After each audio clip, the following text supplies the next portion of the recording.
నేను కిచెన్లోకి వచ్చేసరికి అయితే అమ్మ వంట చేస్తుంది. ఏం చేస్తున్నావు అమ్మ అంటే చెప్పింది. అది కూడా మీరు చూడండి, లాస్ట్ వరకు చూడండి, మీరు మధ్యలోనే తెలిసిపోద్ది. ఇప్పుడైతే వర్షం పడితే పడుతుందనమాట. మీ సైడ్ కూడా వర్షం పడితే కామెంట్ చేయండి. మీరు ఈ వీడియోని అయితే నెక్స్ట్ డే చూస్తారనమాట. ఆ వర్షం ఏంటంటే మ్యాటర్ అంటే అమ్మ వాళ్ళ పెళ్లి రోజుకి వర్షాల కాలం అనమాట బాగా. అప్పుడంటే రోడ్లు అవన్నీ లేవు. ఇంకా సరే అని చెప్పేసి ఇంకా ఇట్లాగే వర్షం పడుతుంది ముందు రోజే. ఇంకా మేము ముందు రోజే వచ్చాము అని చెప్పేసి అమ్మ అయితే చెప్తుందనమాట. ఎందుకంటే గిద్దలూరు కదా అమ్మ వాళ్ళది.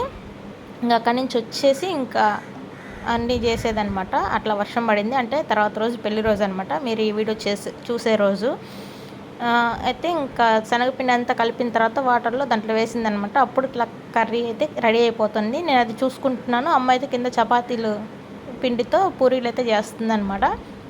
ఇంకా అవి చేసి ఇచ్చింది నాకు. నేనైతే ఇంక పూరీలు అయితే చేసుకుంటూ ఉన్నాను అనమాట. ఇంకా అలాగా వర్షం పడుతూ ఉంది. చేసే టైం కూడా బాగా ఒక గంట సేపు అయితే భలే పడింది అనమాట వాన. మీ సైడ్ కూడా వాన పడిందా కామెంట్ చేయండి. అలాగే ఈ వీడియో నచ్చితే లైక్ చేయండి, షేర్ చేయండి, అలాగే సబ్స్క్రైబ్ చేసుకోండి. ఇంకా వేడివేడిగా అయితే పూరి కూర చేసుకొని తిన్నాం అనమాట. అదనమాట ఈ వీడియోకి. వీడియో నచ్చితే లైక్ చేసి సబ్స్క్రైబ్.